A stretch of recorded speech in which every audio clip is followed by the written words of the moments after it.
কলকাতা পার্শ্ববর্তী অঞ্চলেও আগামী 4-5 দিন বৃষ্টিপাতের সম্ভাবনা থাকছে, তবে মেনলি হালকা থেকে মাঝারি ধরনের বৃষ্টিপাতই থাকবে। কলকাতার ক্ষেত্রে সর্বোচ্চ তাপমাত্রা দিনে 33 ডিগ্রির কাছাকাছি, সর্বনিম্ন 27 ডিগ্রির কাছাকাছি থাকবে।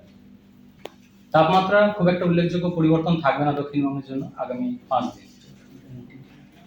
উত্তরবঙ্গের জন্য 23 তারিখে প্রধানত হালকা থেকে মাঝারি ধরনের বৃষ্টিপাতের সম্ভাবনা। 24 তারিখ থেকে আবার উত্তরবঙ্গে কিছুটা বৃষ্টিপাত বাড়ার সম্ভাবনা রয়েছে।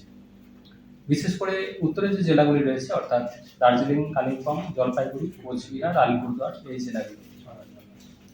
24 তারিখে দু এক জায়গায় ভারী বৃষ্টির সম্ভাবনা থাকছে জলপাইগুড়ি, কোচবিহার, আলিপুরদুয়ার এই সাইডটাতে। 25 থেকে 27 আরেকটু বৃষ্টিপাত বাড়ার সম্ভাবনা, বিশেষ করে জলপাইগুড়ি, কোচবিহার, আলিপুরদুয়ার এই জেলাগুলো দু এক জায়গায় ভারী থেকে অতি ভারী বৃষ্টির সম্ভাবনা রয়েছে 25 থেকে 27 তারিখ। আর দার্জিলিং, কালিম্পংয়ে দু এক জায়গায় ভারী বৃষ্টির সম্ভাবনা এই পিরিয়ডে।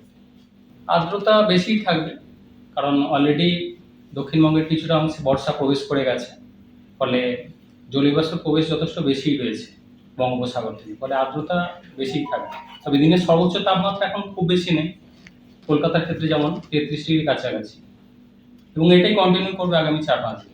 দক্ষিণবঙ্গের মেনলি দক্ষিণের বা পূর্ব দিকের সাইডটা অলরেডি বর্ষা প্রবেশ করে গেছে।